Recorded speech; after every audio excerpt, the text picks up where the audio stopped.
pero hemos llegado a un punto en el que nadie en Europa había conseguido llegar. Tampoco teníamos 100% claro exactamente el que íbamos a hacer. Y con SpaceX cambian las reglas del juego. El objetivo de todas estas empresas es crear mafias. Ese conocimiento que a veces nos faltaba lo hemos ido generando muy rápidamente y con muy pocos recursos. Hacemos mucho con muy poca gente y con muy poco dinero. Estados Unidos se ha convertido en ya no un socio Europa, sino incluso una posible amenaza. Los fondos siguen sin estar a la altura de lo que muchas veces las startups necesitan.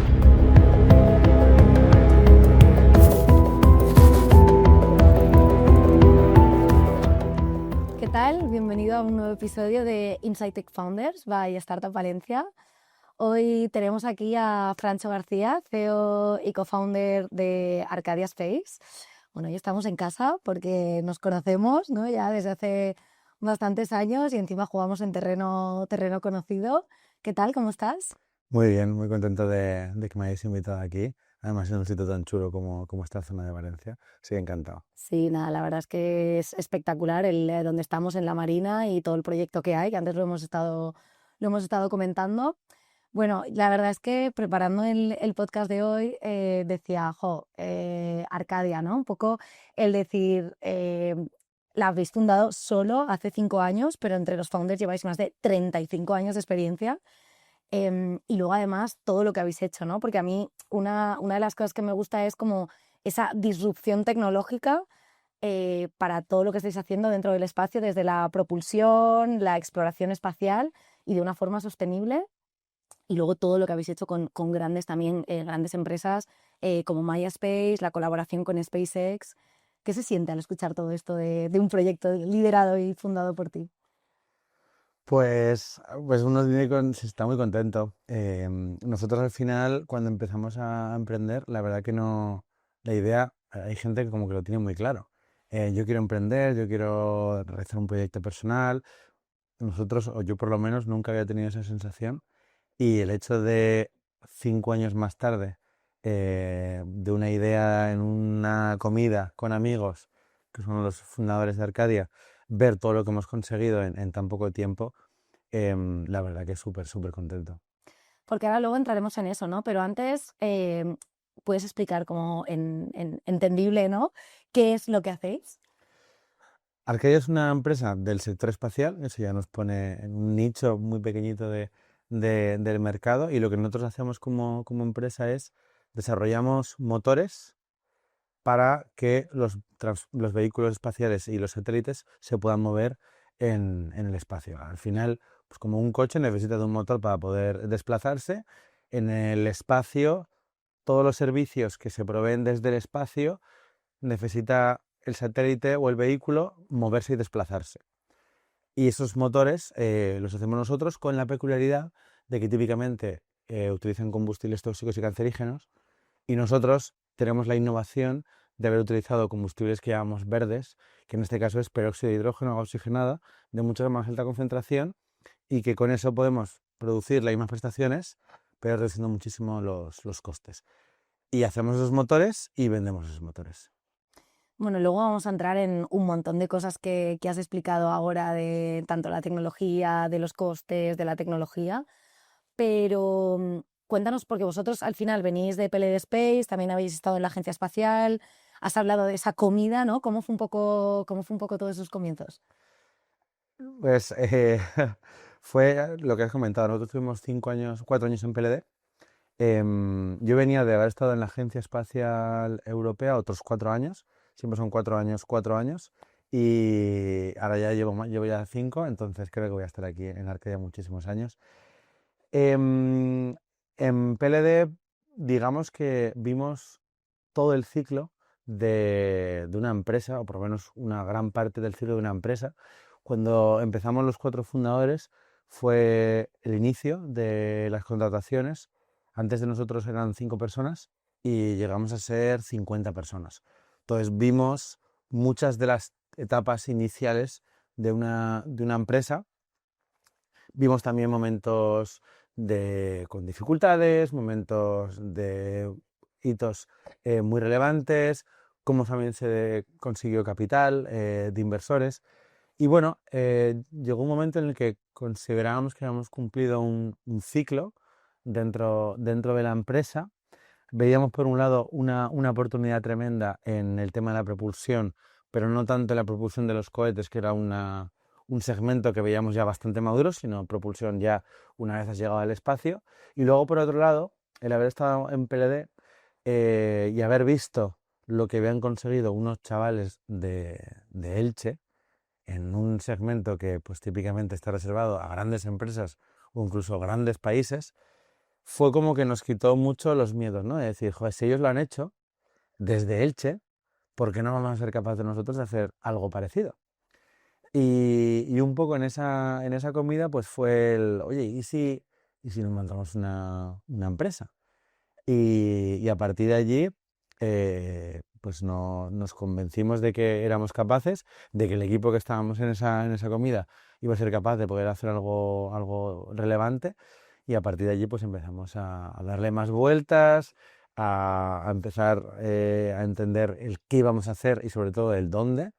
Y poco a poco, pues acabamos en Castellón. Porque de Castellón, ¿quiénes sois? Ninguno. ¿Vale? Ninguno de los fundadores somos de Castellón, yo soy de Zaragoza. Luego está Isma, que es de Málaga, y luego Sergio y Fran de la provincia de Alicante, de Villena y de propio Elche. Y lo de Castellón fue pues porque buscábamos el mejor sitio para poner la empresa. Como nosotros hacemos motores, una parte muy importante del desarrollo de un motor es la prueba, y no hay muchos sitios en los que tú puedas probar los motores, que en nuestro caso es hacer muchísimo ruido. Entonces implica estar en un sitio en el que tengas esa regulación que te ampare para hacer mucho ruido y que a la vez no estés aislado totalmente del mundo, porque pues para llegar allí, instalaciones que te protejan, cierta seguridad, accesos, internet, agua, luz, no hay muchos sitios que reúnan todas esas características. Y buscando, acabamos en el aeropuerto de Castellón, porque era el sitio para nosotros idóneo y a partir de allí pues nos montamos la empresa en Castellón, pero sin ser ninguno de Castellón. Nosotros le dimos claro un poco esa sensación de cuando vas a un sitio y dices, ostras, este es el sitio, y pusimos un poco la parte personal o más privada a un lado y apostamos por Castellón y bueno, aquí ahora vivimos todos allí. Qué bueno, porque al final no es fácil, ¿no? Porque al fin, muchas veces esto se ve mucho y aquí, sobre todo por parte de, sobre todo de Startup Valencia, muchas veces peleamos en poner como en visibilidad a otras ciudades que no sean Madrid y Barcelona, el decir, oye, en vuestro caso, ¿no? Un proyecto de la envergadura que tenéis, llevártelo a Castellón, pues como dices tú, ¿no? Que no siempre, bueno, pues que es importante entender de decir, oye, no es a lo mejor una ciudad de primera división, pero resulta que es perfecta para el proyecto que estoy desarrollando. A nosotros nos vino, al final estar en Castellón, siempre es la comparación de ser o cabeza de león, o sea, cabeza de ratón o cola de león. Nosotros preferimos ser cabeza de ratón porque estamos en un sitio en el que, gracias a Dios, y estamos súper contentos, hemos recibido muchísima atención. Porque no hay tantos proyectos. Un proyecto como el de Arcadia en Valencia, en Madrid o en Barcelona se diluye, porque hay muchísimos otros proyectos igual de interesantes o igual de innovadores o simplemente porque son del sector espacial, eh, seríamos diluidos. En Castellón no hay tantas empresas y por supuesto no hay ninguna del sector espacial. Entonces el haber elegido Castellón, que fue circunstancial lo del aeropuerto, porque ni siquiera sabíamos que era un aeropuerto, todo viene porque empezamos a contactar con el Ayuntamiento de Valencia, con la parte de emprendimiento, buscando un sitio, porque la realidad es que la ciudad elegida cuando estábamos haciendo la búsqueda fue Valencia. Y en Valencia buscábamos un sitio a unos 30 minutos para poder tener el banco de ensayos. Y buscamos un montón de canteras. Y acabamos en el Ayuntamiento de Valencia buscando sitios, además de las canteras, y allí pasamos a la dirección de industria y fue en Parra esa persona que nos dijo, oye, aparte de las canteras, ¿por qué no vais al aeropuerto de Castellón? Y la verdad que el hecho de haber elegido Castellón y no haber sido una ciudad tan importante en el mundo del emprendimiento ha hecho que literalmente todo el mundo se haya volcado con nosotros. Qué y bueno. nos han puesto todas las facilidades desde el aeropuerto, la gente de Castellón, de cualquier tipo de entidad, nos han llevado un poco en palmitas Qué desde el bueno. inicio y ha hecho que todo haya sido mucho más fácil. Qué bueno, qué bueno. Y además, vuestro caso a mí me gusta mucho porque es lo que se conoce como las mafias, ¿no? Que es como que es verdad que también en toda esta zona se ve menos, pero bueno, como de una startup nace otra, como de una empresa, ¿no? Los propios trabajadores es como que te sale ese gusanillo y te lo acabas montando con toda la experiencia y con todo lo que has vivido. Totalmente. Y hay gente que, claro, cuando dices, ostras, vienes de PLD, lo ven como algo malo. De decir, te has ido de PLD, y es como, joder, sí, creo que el objetivo de todas estas empresas es crear mafias, Claro. es generar talento, capacitar a las personas y de allí que salgan proyectos que complementen el proyecto original o la empresa de donde vienen. Y en este caso con PLD es exactamente lo que ocurre. Nosotros lo que estamos haciendo es algo muy complementario a lo que están haciendo ellos y de hecho no habría algo que nos hiciera más ilusión que el poder venderle a PLD Claro. los motores que estamos haciendo, que los comprará PLD y de alguna forma se cerrará el círculo. Y que al final estáis como desarrollando una industria, o sea, dentro de la industria aeroespacial, pero todo un sector vinculado a ella de emprendimiento, la propia gente que habéis nacido y qué tal, ¿no? Con lo cual es muy chulo. Oye, ¿por qué Arcadia? ¿Por qué, cuál es el nombre, ¿no? Que hay un poco detrás de la historia del nombre. Tiene dos razones. Una, Arcadia es en la mitología griega, es ese sitio bucólico donde te puedes desarrollar, puedes crecer, un poco como sin límites, ¿no? Y tener esa aspiración profesional de llegar a lo más alto. Y es un poco lo que queríamos también conseguir en Arcadia, que la gente pues no tenga límites. Y luego, por otro lado, Arcadia, en el manga, hay una serie japonesa que se llama Captain Hook, Captain Harlock, perdón, no Captain Hook, el otro Captain Hook es otro. Digo, Captain Eh, Hook Captain, me sonaba ahí. Captain Harlock, y es un pirata espacial que va por diferentes planetas liberando de la tiranía pues, de las personas que están en esos planetas. Y la nave nodriza, la nave espacial con la que viaja a estos planetas se llama Arcadia. Ah, qué guay, qué Entonces, bueno. de allí a uno de los fundadores le gustaba mucho esta serie. Y la verdad que cuando empezamos con los nombres, él lo dijo un día de casualidad, un poco como de broma, oye, ¿por qué no podemos Arcadia? Y fue como, bueno, hasta que hagamos la reunión formal de hablar de los diferentes nombres, dejamos Arcadia. Y llegó el día en el que nos pusimos a pensar de verdad en nombres y dijimos, venga, va, cada uno que venga con varios nombres. Y fue curioso porque fuimos a la reunión y dijimos todos, Arcadia, que Qué guay. nos gusta. Y ahí se quedó Arcadia. Qué bueno, qué bueno. Pues nada, y qué bonito. Además, con ese propósito y ¿no? Y ese valor por detrás. Pues qué interesante, al final esto siempre, ¿no? Por muchos años que lleváramos hablando, esto la verdad es que era un Salen dato cosas que no. que no sabía.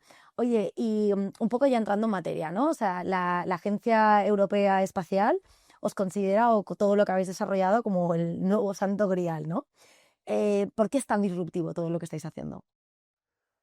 Nosotros cuando empezamos la empresa, lo he comentado, tampoco teníamos 100% claro exactamente el que íbamos a hacer. A nivel qué tecnologías utilizar, qué combustibles. Y una de las apuestas que hicimos fue por utilizar como combustible verde el peróxido de hidrógeno, que para nosotros era la forma realmente de cambiar la industria de la propulsión química, que es lo que hacemos. Tradicionalmente, lo he comentado, se utilizaban combustibles y se utilizan combustibles tóxicos y cancerígenos que hacen que los motores sean muy, muy, muy caros, pero que funcionan muy bien. Los combustibles verdes hacen que la propulsión sea más barata, pero no llegan a tener las mismas prestaciones que los motores con hidracina, con este combustible tóxico. Entonces nosotros elegimos el peróxido porque es el combustible que te permite conseguir las mismas prestaciones.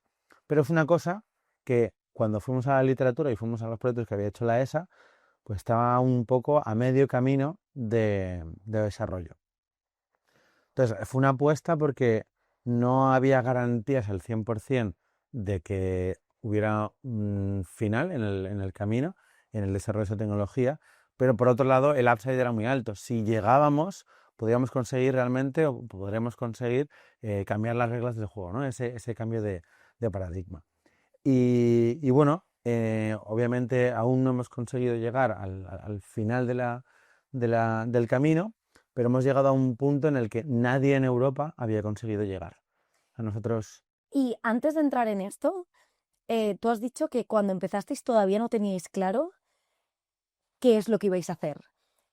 Entra ahí un poquito más, es decir, vosotros decís, vale, tenemos claro que queremos fundar una empresa, tenemos claro que somos expertos en combustión, y por dónde empiezan todas esas investigaciones, ¿no? O sea, desarrolla un poquito más esta parte, claro, esto fue verano del 20, ¿vale? pandemia, y todo el mundo en casa. Entonces, momento perfecto porque la gente no tiene otra cosa que hacer más que estar en casa. Y tuvimos la suerte de, pues al final, también el hecho de haber estado trabajando en la agencia y conocí a mucha gente vinculada también a la parte de la propulsión. Conocíamos de haber estado en PLD y en otras empresas a mucha gente de muchas otras empresas y estuvimos durante muchos meses hablando con muchísima gente y preguntándoles, oye, ¿qué necesidad tienes en el ámbito de la propulsión? Tanto a empresas como a la propia Agencia Espacial Europea, a diferentes expertos, oye, ¿dónde veis que va el tema de la propulsión? ¿Dónde veis las necesidades? ¿Dónde veis que las empresas os piden ayuda? Y fuimos guardando conversaciones, minutas de todas estas reuniones, pero llegamos a tener, no sé, casi 100 reuniones y fuimos poniendo un mapa de las necesidades que íbamos viendo agrupadas por tipo de cliente, tipo de tecnología, etcétera, etcétera. Y llegamos a... La gente, el ecosistema, nos dijo lo que necesitaba. Nos dijo, tenéis que hacer Arcadia. No fue una idea de un día nos Sí, levantamos sí. y a raíz de allí pues fuimos enterándonos un poco de lo que necesitaba y también de las herramientas que necesitábamos para poder desarrollar ese tipo de empresa. Qué bueno. Y así lo hicimos. Y luego volviendo al comentario que decías antes, dices que donde habéis llegado no ha conseguido llegar nadie en Europa, pero tampoco habéis llegado a el final del todo, ¿no? ¿Esto qué significa? Nosotros hacemos dos tecnologías, una que es motores con un solo combustible, que se descompone el peróxido en este caso y se produce el empuje y con esto ya funcionan los motores. Y luego están los motores más complejos, que son los de combustión, que en este caso es el peróxido de hidrógeno, que es una cosa que nosotros, es un combustible que podemos comprar de diferentes proveedores, y luego un combustible que es propietario, que lo estamos desarrollando nosotros internamente. En la parte del peróxido descompuesto, hace unos meses lanzamos dentro de un satélite que iba a bordo de SpaceX al espacio y ya hemos demostrado que esa tecnología funciona, la tecnología de descomposición de peróxido, que es una cosa que hasta ahora no se había hecho nunca en Europa, solo en Estados Unidos, una empresa. Que perdón, esto es que lo que hicisteis fue que SpaceX lanzó un cohete y vosotros lo que mantuvisteis es ese cohete en órbita, el combustible que utilizaba era el vuestro, ¿no? No, en este caso SpaceX actúa de autobús ¿Vale? y nosotros tenemos que demostrar que nuestro sistema de propulsión, nuestros motores, funcionan en órbita. Y para ello contratamos a una empresa que hace satélites y que van montados en el autobús de SpaceX, en el Vale. cohete de SpaceX. Y nosotros vamos montados en este satélite, en esta empresa que se llama The Orbit, y lo que nos garantiza y provee The Orbit es de probar, de tener un tiempo de días de prueba de nuestros motores en el espacio. Ellos nos dan la plataforma para poder montar el sistema de propulsión y luego poder actuarlo, poder encenderlo, poder apagarlo, poder recoger muchos datos que luego nos mandan de vuelta. Y lo que hace el cohete es simplemente ponernos en el espacio. ¿Cuánto tiempo lo estuvisteis por el espacio? Sigue. Ah, sí. Lo lanzamos en marzo y ahí está. ¿Y qué tal los primeros días dormías? La verdad que sí. Sí, porque hay una confianza plena y absoluta en el equipo. Qué bueno. O sea, es absoluta. Y ya lo que habían hecho, o sea, nosotros llegamos a hacer el desarrollo la calificación, que es validar que todo va a funcionar y que durante la fase del ascenso del cohete no se va a romper nada. Todo eso, ese diseño, desarrollo y prueba se hizo en 7 meses. El haber visto que el equipo lo había conseguido en 7 meses era, es un aval de garantía, de confianza, que de hecho, bueno, ha habido muchas otras cosas que han pasado después, que dices, pase lo que pase, sé que está este equipo y que lo va a conseguir, y que lo va a hacer de una forma u otra, pero lo va a conseguir. ¿Cuántos sois en el equipo? Ahora somos 24. Ah, bueno, no es tanto, ¿eh?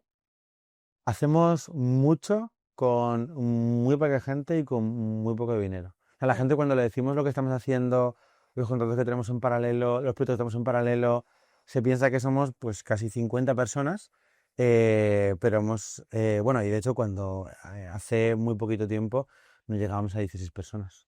Claro, es Hemos que crecido hace muy poquito. luego entraremos en eso de que a mí hay algo que creo que es un denominador común, ¿no? De muchos emprendedores aquí en España, y es que con muy poco consigues hacer mucho, pero ¿cuál fue como un poco el reto, cuál fue el reto más grande de desarrollar esa tecnología desde cero por vuestra parte con tan pocos medios?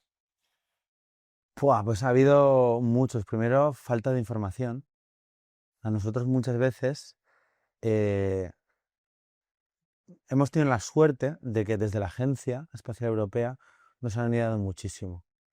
Y hemos tenido la suerte de contar con información de otros desarrollos de otras empresas que nos han podido habilitar el poder desarrollar con esta tecnología. Pero un reto muy grande es la falta de información, eh, y por otro lado, el haber tenido un banco de pruebas en el aeropuerto de Castellón nos ha permitido el generar muchísimos datos y el hacer muchísimas pruebas de los motores para ir aprendiendo. Entonces, ese conocimiento que a veces nos faltaba, lo hemos ido generando muy rápidamente y con muy pocos recursos, eh, por haber tenido un banco de ensayos. Y luego, por supuesto, la otra parte es el dinero. Nosotros no deja de ser, aunque somos muy eficientes en capital, no es un ordenador, claro, una empresa de software que compras un par de ordenadores y es el capital humano. Nosotros necesitamos construir las instalaciones para probar, cada vez que hacemos un motor pues cuesta dinero y claro, al principio decir que vamos a hacer una empresa que va a hacer motores, que va a lanzarse al espacio, sin tener un track record, más allá del haber trabajado en PLD, pero sin tener un track record, pues hay dificulta, ¿no? en Sí. conseguir dinero.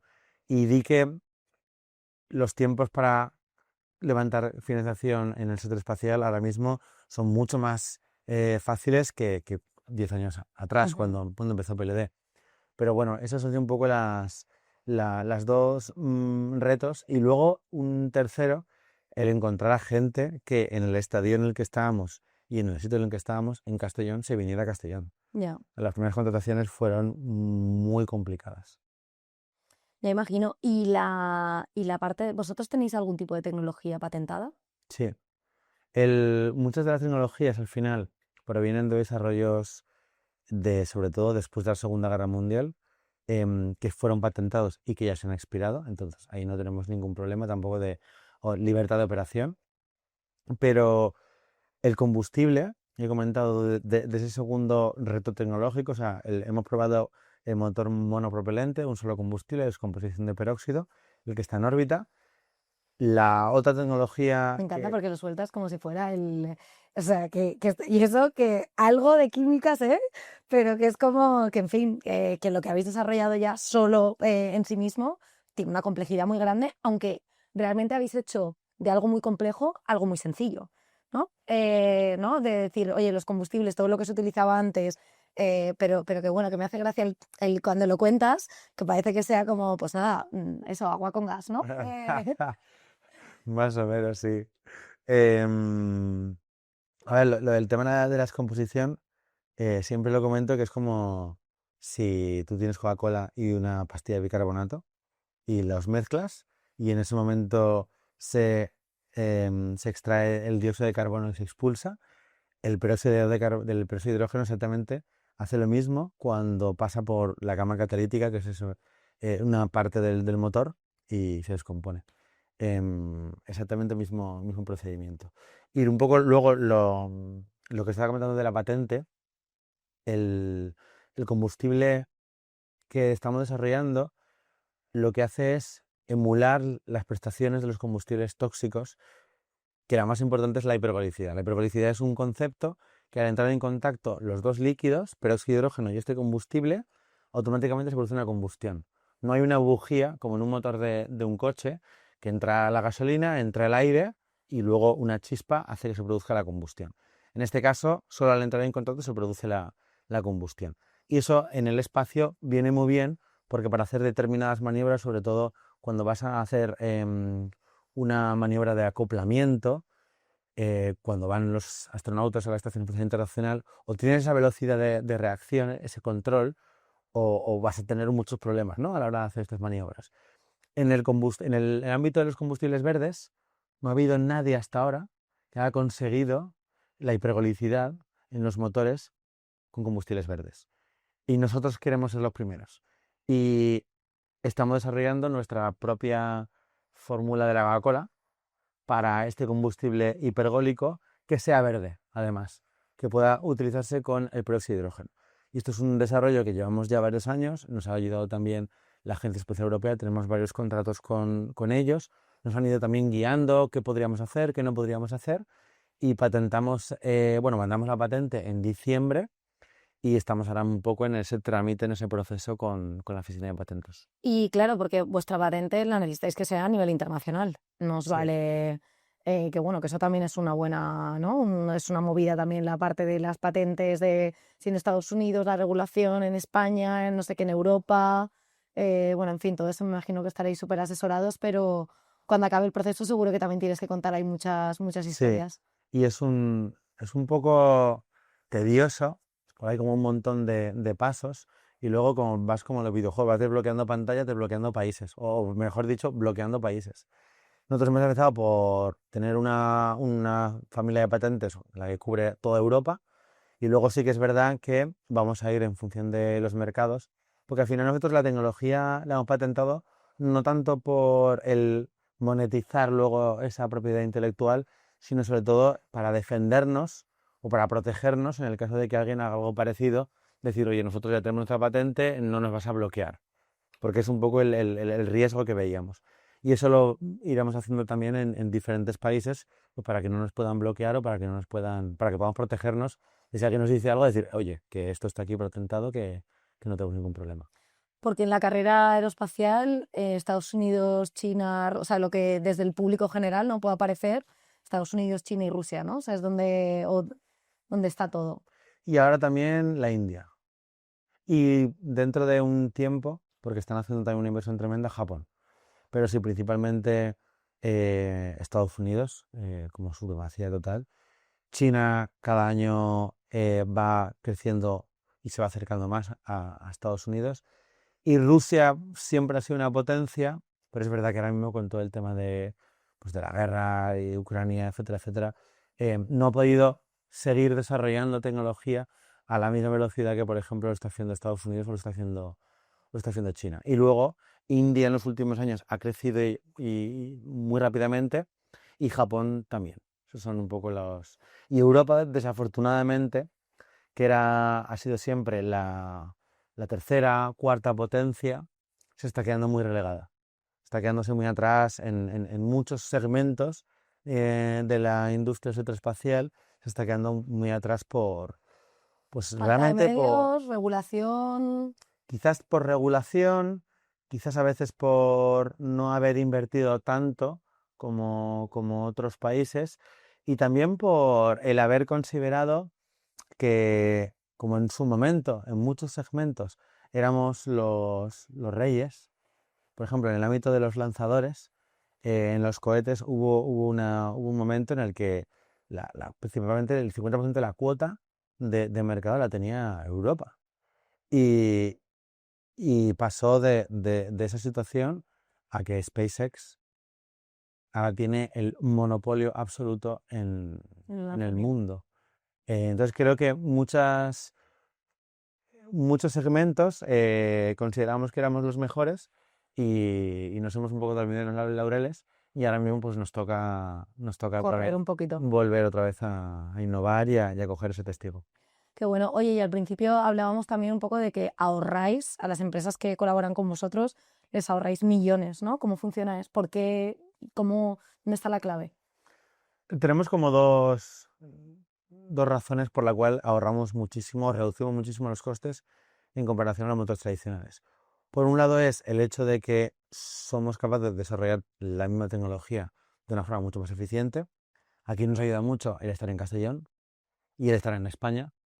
Somos muy eficientes en el desarrollo porque los salarios no son tan altos, porque nuestra cadena de suministro es local, entonces no competimos con Alemania o Estados Unidos.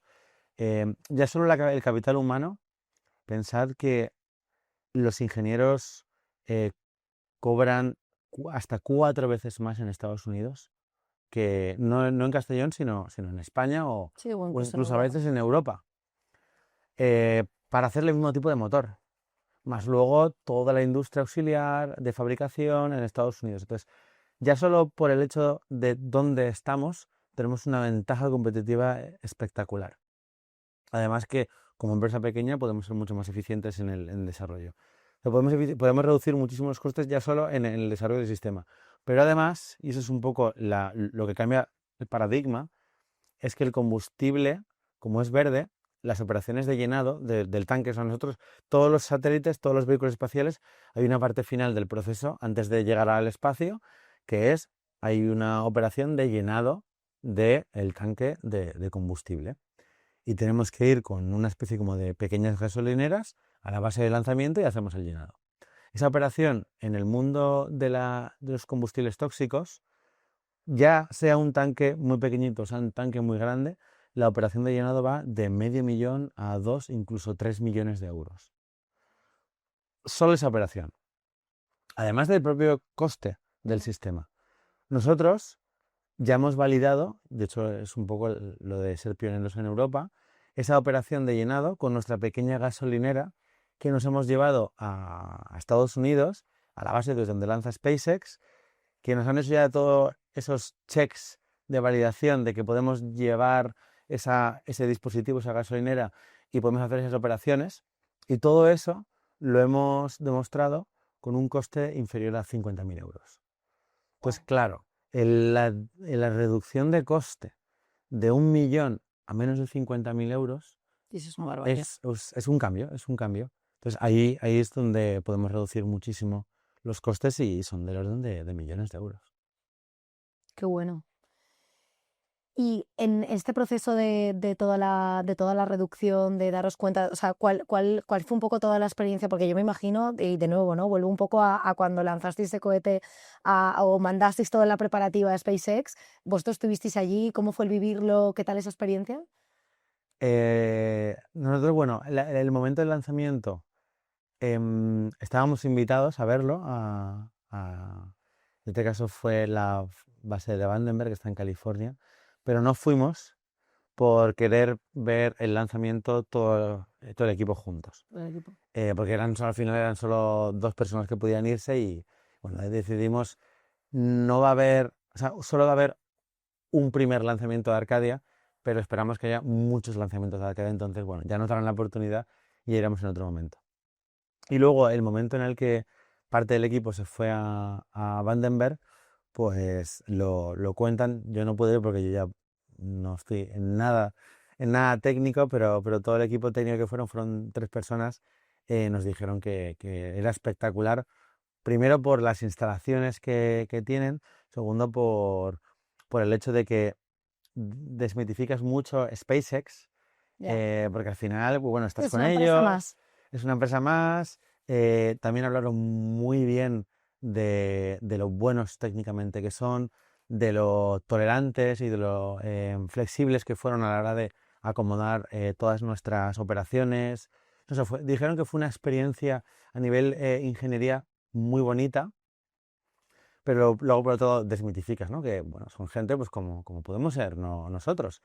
Y luego tuvieron la oportunidad de ver en la propia zona donde estábamos integrando nuestro sistema las otras misiones que iba a lanzar SpaceX, de otras cápsulas, de todos los satélites de Starlink, ver allí digamos un poco el futuro de las telecomunicaciones, de Internet, pues dijeron que fue muy chulo. Y luego encima, como SpaceX lanza tanto y de forma tan frecuente, pudieron irse al día siguiente a ver un lanzamiento desde una colina y dijeron que la sensación de ver el lanzamiento desde tan cerca que fue espectacular. O sea, nos dijeron que fue una experiencia espectacular. Qué pasada, qué pasada.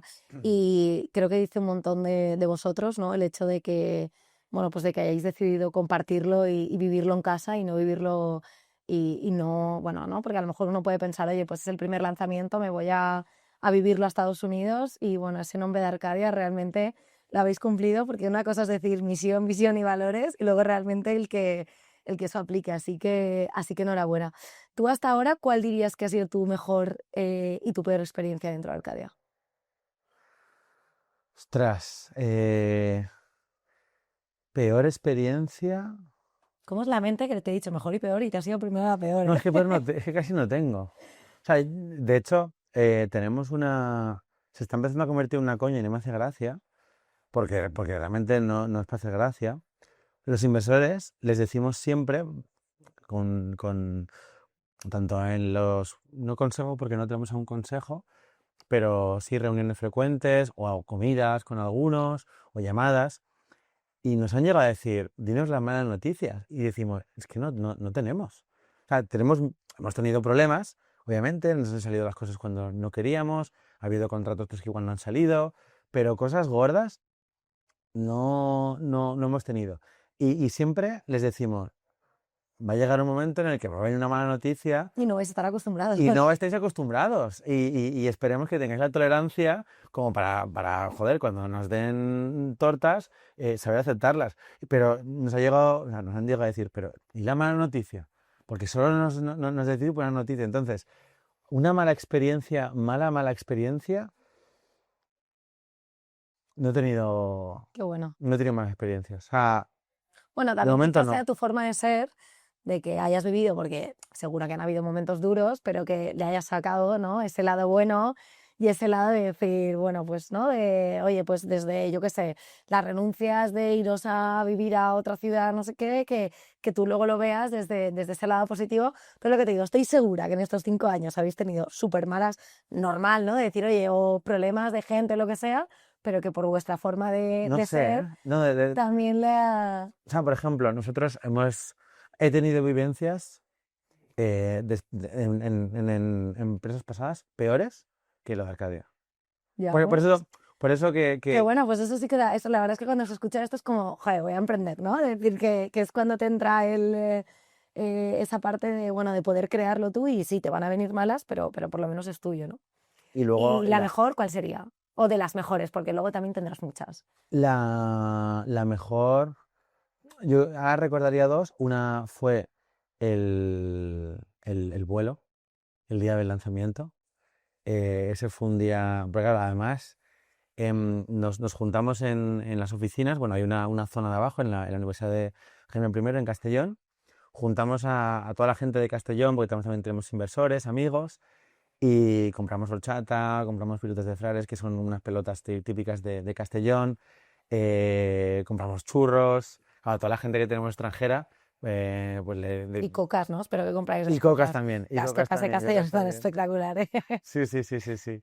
Y el verlo todo, llevábamos también los pañuelos de Qué fallas, que bueno. también son Sí, los de Castellón, con el logo de Arcadia que habíamos hecho sí, sí. para ese Qué momento. bueno. Y fue además el lanzamiento a las 7 de la mañana y luego eran fallas.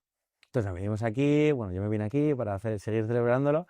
Entonces ese fue un momento muy chulo, el saber que todo ha salido muy bien. Em, y luego, cuando cerramos el contrato. El primer contrato con MySpace, además fue el 24 de diciembre del año pasado, cuando nos confirmaron después de muchos, era las últimas cláusulas del contrato, tal y cual, y ya el 24 lo recibimos de vuelta del CEO de Maya y Qué bueno. celebramos el primer contrato justo el día de antes de Navidad como regalo de No, Papá eso Noel. no, esto, Fue un momento qué muy chulo bueno, también. qué bueno. Ahí sí que puedes decir que los reyes son mayas Claro, claro. maestro. O sea, ahí Sí, sí, nunca, sí, sí, nunca sí, sí. mejor dicho. Es curioso porque siempre es como que te das cuenta, y esto pasa mucho, que se cierran como contratos así de gordos, pues eso, el 24, el 31, Uno apurando, de tal, todo el todo. mundo apurando de diciembre, de julio, que es como, bueno, pues así empiezo bueno. Oye, yo te quería preguntar, antes de luego entrar un poco en que también nos cuentes un poco toda la parte de la contratación con Maya, etcétera, este concepto que tú tienes de que muchas veces hablas de democratizar el espacio, ¿esto qué significa? ¿Cómo funciona a día de hoy el espacio como para que se tenga que democratizar? Para mí democratizar empieza con la principal barrera de acceso al espacio, que es lanzar, y que hasta ahora era algo extremadamente caro, y con SpaceX cambian las reglas del juego. SpaceX abarata y está abaratando muchísimo los costes de llegar al espacio, y es ese momento en el que las empresas, buenas empresas, en el que muchas más empresas pueden llegar a validar tecnología en el espacio. Y eso implica que ya no solo un selecto grupo de empresas o países puedan hacer tecnología y desarrollar misiones y desarrollar satélites, sino que muchas otras empresas con mucho menos capital inicial pueden llegar a conseguir lo mismo. Entonces, eso por un lado es democratizar el hecho de que llegar al espacio es mucho más barato, y luego por otro lado el hecho de que haya mucho más capital que haya invertido en el sector espacial, muchos más gobiernos, capital público y capital privado, hace que haya muchas más empresas que se puedan desarrollar tecnología. Y también lo que han llegado a conseguir estas empresas es hacer tecnología espacial de una forma diferente. Antes, las empresas tradicionales no se podían permitir fallar, y los riesgos que corrían eran mínimos, y los programas y los desarrollos de las misiones eran con unos presupuestos extremadamente altos. Nosotros, las empresas pequeñas o las empresas de nueva creación, tendemos mucho a probar, desarrollar, fallar, volver a probar. Y en este ciclo de diseño y de iteración llegamos a conseguir desarrollar tecnología a unos costes muchísimo más bajos que los tradicionales. Entonces, lo que hacemos es que nuestra tecnología, los productos de otras tecnologías, son casi de un orden de magnitud por debajo de las tradicionales. Entonces, permitimos que una empresa que hace satélites pueda comprar motores que son casi 10 veces más baratos que los tradicionales. Entonces, hacemos que sea mucho más barato hacer espacio, hacer misiones. Qué Y eso es bueno. un poco el democratizar, que las empresas puedan permitir sistemas de propulsión, antenas, paneles solares, a un precio que no es el de los millones de euros que costaban las cosas antes. Ya. Que esto, y por mi parte que no tengo ni idea, ¿no? Pero es como que dices, por un lado, se ve como algo súper positivo, ¿no? Que dices, oye, que todo el mundo pueda ir, pero por otro lado luego piensas, joder, la Tierra ya está hecha una mierda por cómo la hemos tratado, ¿no? Y porque todo el mundo pudiera, pues eso, ¿no? Desde que tiene un pedazo de tierra y se monta ahí, o sea, desde lo más pequeño a lo más grande, y todo lo que se pueda también hacer en el espacio, ¿no? Pero bueno, no sé si quizás más desconocimiento o realmente también da un poquito de miedo todo lo que está pasando por ahí arriba. Da un poco de miedo, porque, claro, antes no había muchos satélites. El hecho de que cada vez sea más barato lanzar y cada vez más barato hacer satélites hace que haya muchos satélites ahora mismo en órbita. Y el hecho también, lo he comentado, de que estas nuevas empresas no tienen esa aversión al riesgo y son muy de probar, fallar, volver a diseñar, volver a probar, significa que estamos lanzando muchos satélites, o también se lanzan muchos cohetes que fallan más. Y cuando fallan se quedan en el espacio, a veces explotan, a veces se quedan muertos. Entonces se está acumulando mucho satélite en el espacio, haciendo que en las capas bajas de la atmósfera, pues poco a poco se pueda convertir en un problema. y el tener tanta, lo que se llama basura espacial, tanto satélite acumulado que no funciona y que nadie retira de esa órbita y por lo tanto va acumulándose en esas capas de bajas de la órbita terrestre. Y eso se está convirtiendo en un problema. Porque cuando por ejemplo hay una pequeña explosión, eh, se esparcen pedazos, esos pedazos le dan a otros satélites, vuelven a esparcirse y se genera un montón de basura de forma exponencial que puede suponer un problema. Y ahora mismo ese es uno de los grandes retos que sobre todo en Europa se están resolviendo.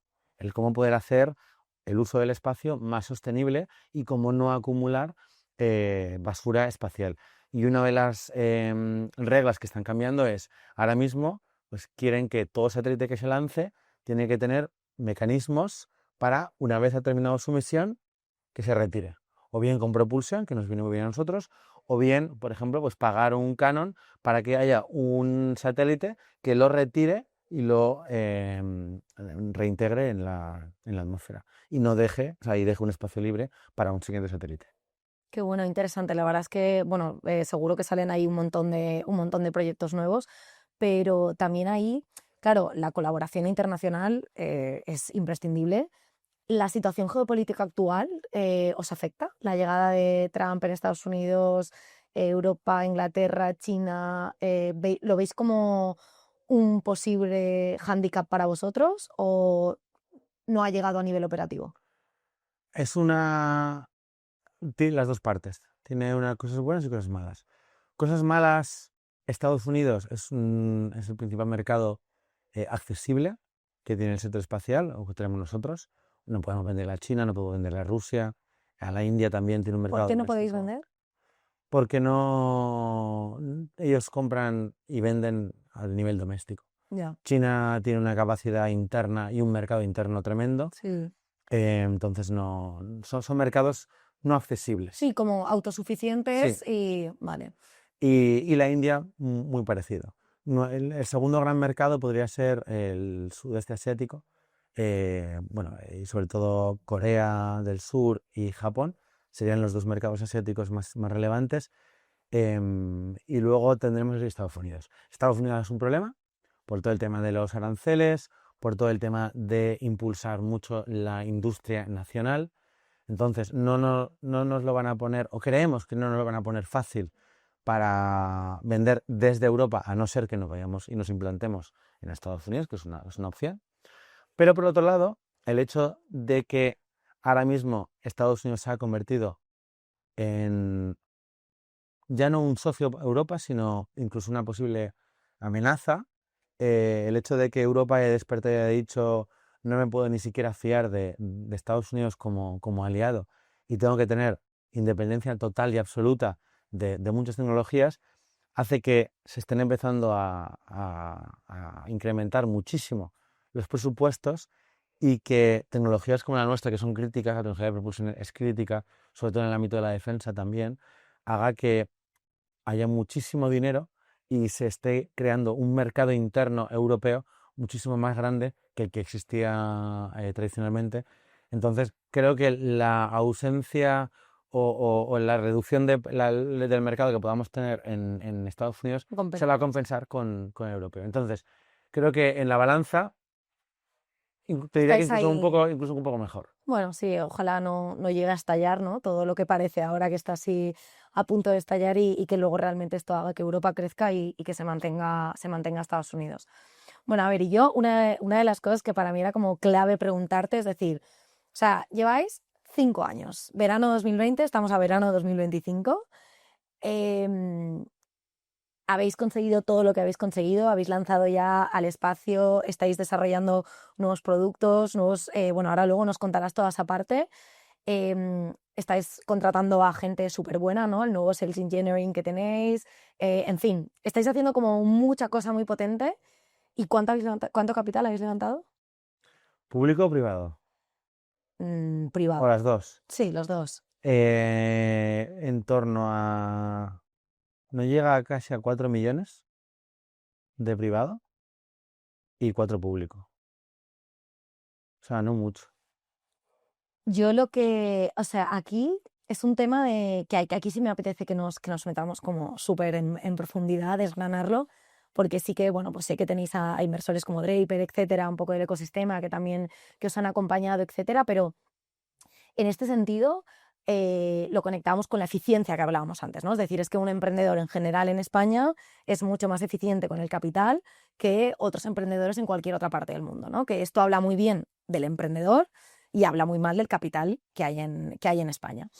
Em, ¿Consideras que el hecho de haber estado en España o de haber crecido en España, ¿no? Antes decías que por costes operativos, que por las facilidades bueno, pues, ¿no? En este caso de todo lo que es el aeropuerto de Castellón, pero a nivel de capital, ¿ha sido un problema para vosotros? ¿El haber estado en otro sitio con acceso a más capital os habría ayudado a ir más deprisa?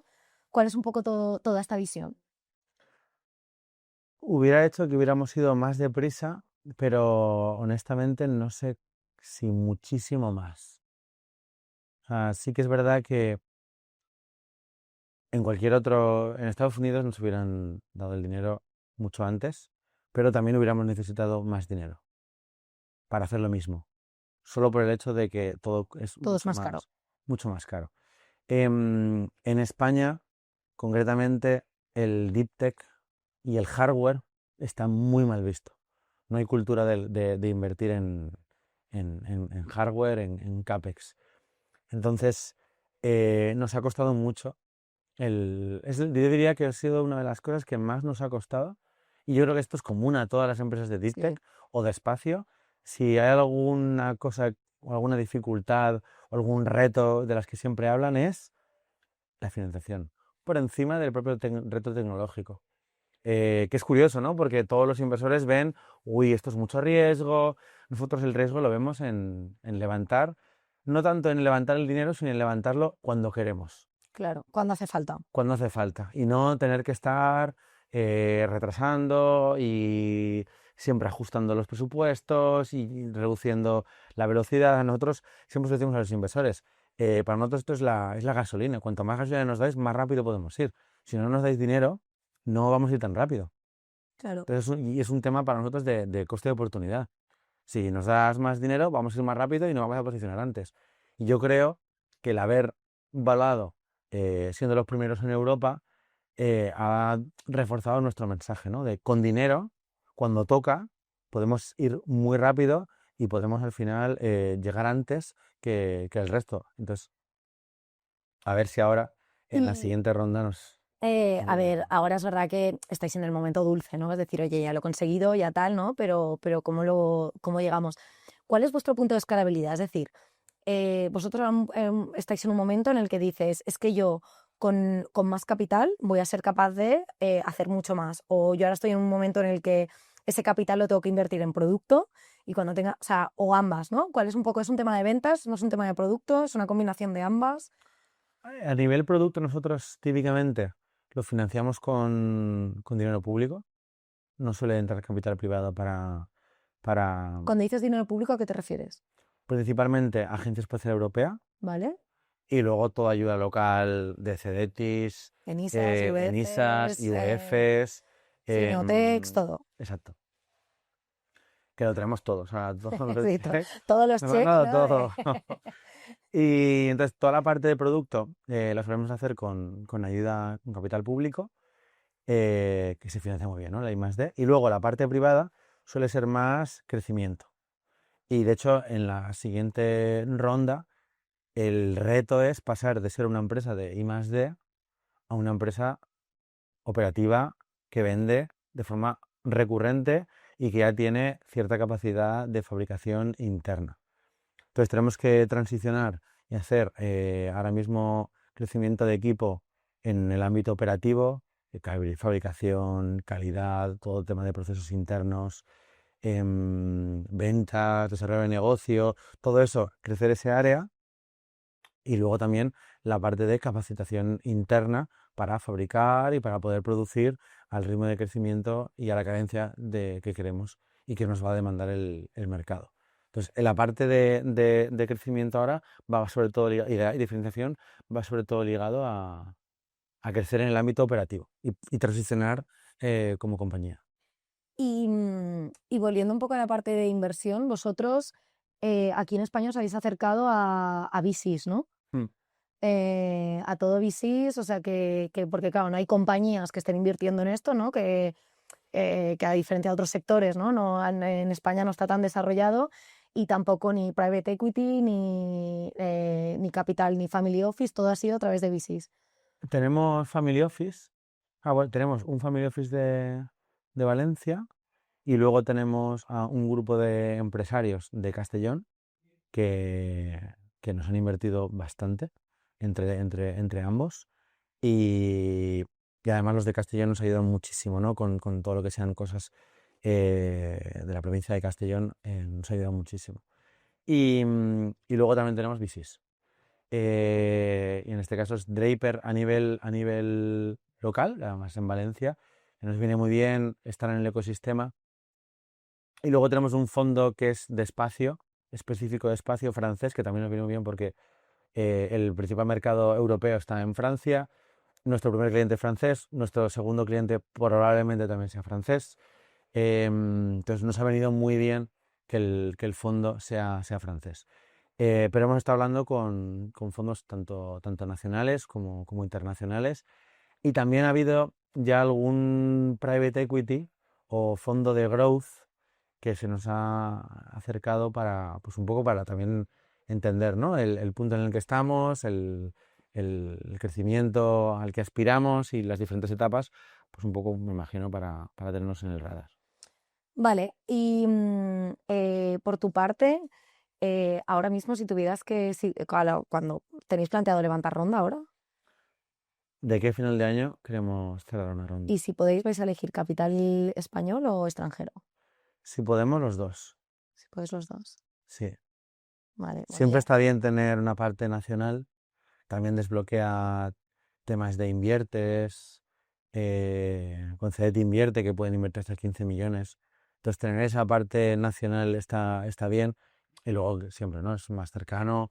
Y luego, por supuesto, la parte internacional, tanto a nivel europeo, porque sobre todo en Alemania, los fondos de Deep Tech están muy acostumbrados a invertir en hardware, es un capital más paciente en comparación con los fondos de software que quieren crecimiento ya. Y luego también estamos viendo la posibilidad con varios fondos de Estados Unidos, porque también nuestra idea es en algún momento tener presencia en Estados Unidos. Ujú. No sabemos exactamente cuál va a ser la ¿Cómo? forma, pero tenemos que estar en Estados Unidos. Entonces, el que alguien ya, además, si es un fondo de espacio, si es un fondo de Estados Unidos, muy probablemente también estará relacionado con el sector espacial para que nos ayuden también en la parte pues, de clientes, relaciones. Entonces, bueno, también esa parte también la estamos viendo. Bueno, qué necesario, ¿no? Como yo siempre soy bastante crítica con el capital en España, porque creo que a raíz bueno, pues después del COVID, ¿no? Que parecía que cualquiera levantaba inversión con un PPT, ¿no?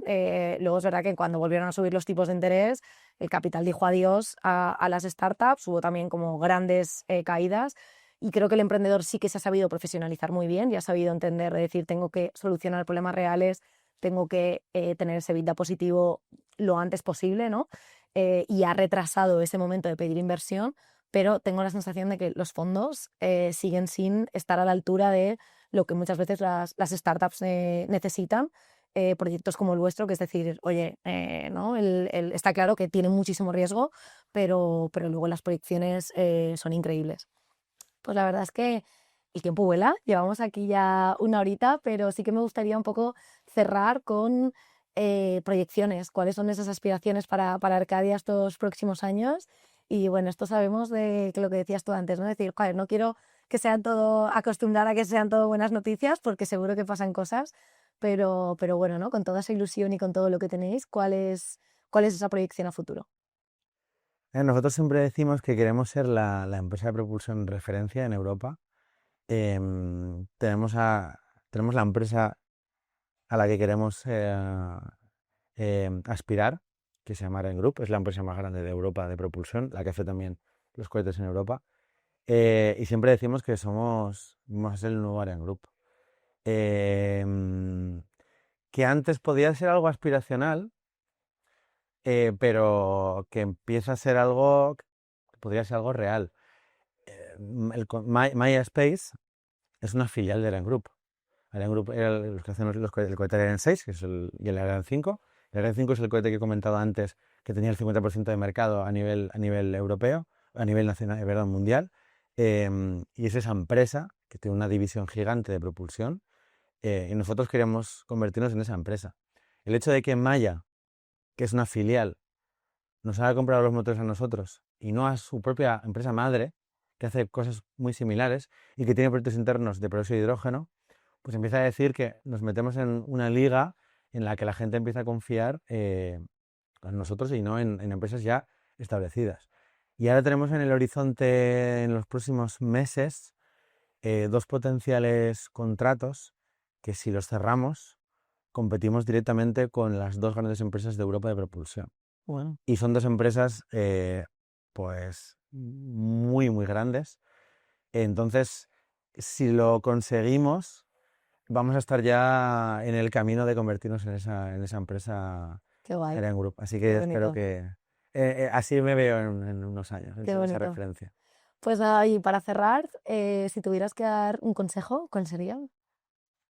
Uf, no sé, ¿eh? Eh, consejo. Aconsejo como a otros founders, ¿no? Estoy un poco en la audiencia de Startup Valencia, que sabes que, pues bueno, que sobre todo está enfocado como a founders que se están comiendo todas las cosas que, pues eso, desde quien está empezando a me lanzo, quien ya se ha lanzado y ha pivotado 100.000 veces, quien ya está levantando, ya está en eso, ya ha levantado el primer millón, quien está un poco, ¿cuál es esa visión tuya un poco así general? Yo, si digo un consejo, sería pedir consejo.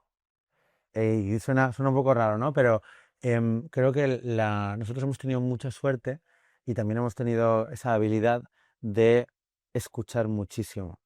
Hemos hablado con muchísima gente, con muchísimos emprendedores, y hemos intentado en todo momento tener una opinión formada de todo lo que hacíamos. De hecho, uno de los valores de Arcadia es entendimiento, understanding. Em, y es porque siempre hemos querido hablar con todo el mundo, y hemos querido escuchar a todo el mundo. Y es una de las cosas que sí, que en algún momento alguien me ha preguntado: oye, ¿qué consejo me darías? Y digo, pues pregunta a la gente, pregunta a la gente de tu sector, entérate de por qué han hecho esto, entérate de cómo han hecho esta ronda. Nosotros todos, o sea, incluso clientes, inversores, siempre intentamos escuchar a alguien que haya trabajado con ellos, que le haya vendido a ellos, que hayan hecho una operación con ellos. Eh, Escuchar y entender, porque creo que la gente empatiza cuando hablas con ellos. Incluso nosotros, problemas que hemos tenido, siempre encuentras a alguien que ha estado allí, que ha tenido una mala experiencia, que te ha contado cómo lo ha pasado. Entonces, el propio ecosistema de Valencia ahora mismo es espectacular. Creo que la gente está dispuesta a ayudar muchísimo. O sea, a nosotros nos ha ocurrido. Entonces, yo diría que el consejo es: no dudes en pedir consejo y en apoyarte en el resto de founders, porque todo el mundo te va a ayudar. O sea, yo lo he visto que para cualquier otra cosa la gente está ocupada, pero de founder a founder siempre hay tiempo. Guay, sí, Siempre hay porque tiempo. sabes lo que hay. Sabes lo que hay. Pues nada, oye, pues muchísimas gracias y nada, a celebrar Yo la próxima celebración que hagáis, no sé, cuando lo hicisteis, no sé dónde estaba, que no pude ir, pero digo, joder, Sí, qué el rabia evento de presentación habérmela perdido porque aquello tuvo que ser. una pasada. Así que nada, que para las próximas estaremos por ahí y seguimos. Muchas gracias. Muchísimas gracias.